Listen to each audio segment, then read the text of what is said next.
Seat നിഷേധിക്കപ്പെട്ടതിൽ പരസ്യ പ്രതിഷേധവുമായി CPI നേതാവും നാട്ടിക MLAയുമായ CC മുകുന്ദൻ. എല്ലാ MLAമാർക്കും 2 തവണ മത്സരിക്കാൻ അവസരം നൽകിയപ്പോൾ തന്നെ മാത്രം എന്തിന് ഒഴിവാക്കി എന്നാണ് മുകുന്ദന്റെ ചോദ്യം.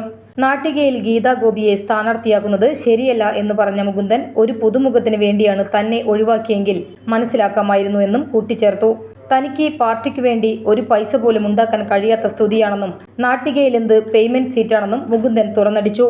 പാർട്ടിക്ക് പണം പിരിച്ചു നൽകാൻ തനിക്കാവില്ല എന്ന് മുകുന്ദൻ പറഞ്ഞു. സീറ്റ് തന്നില്ലെങ്കിലും മത്സരിക്കുമെന്നും മുകുന്ദൻ വ്യക്തമാക്കി.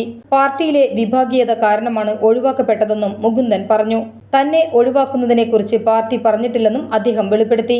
2021 തെരഞ്ഞെടുപ്പിൽ കോൺഗ്രസിലെ സുനിൽ ലാലൂരിനെ 28,431 വോട്ടുകൾക്ക് പരാജയപ്പെടുത്തിയാണ് CC മുകുന്ദൻ നിയമസഭയിലേക്ക് എത്തിയത്.